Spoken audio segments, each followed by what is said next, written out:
yaxşı rejissor, yaxşı ssenari olub, bədii quruluş olub. İndi nə bilim, indi çox azdır bu. Bəlkə bir dənədir, iki dənədir. Mən bir dənə onu vurğulamaq istəyirəm ki, Elxan Cəfərov da. Elxan Cəfərov. Hə, o mən sevdiyim o kino var. Yarımçıq qalmış xatirə. Yarımçıq xatirələr. Mən o kinonu sevirəm və mən oradan demək istəyirəm ki, onu müxtəlif dillərə çevirin, qoy xarici ölkələrdə görsünlər, satın onu. O satılacaq o film, satılan filmdir.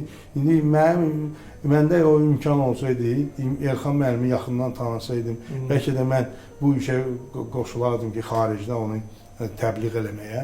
Yəni ki, çox gözəl film. Hətta o film YouTube-da baxırsansa, çoxlu kommentariyalar var və xaricilər də yazırlar. Biz hələ mən Azərbaycan dilə baxmışıq da, hələ qonşularımız da gəlib baxırdı Polşada. Orada baxırdılar. Hə. Bəyənmişdilər. Gözəl film. Sonra onu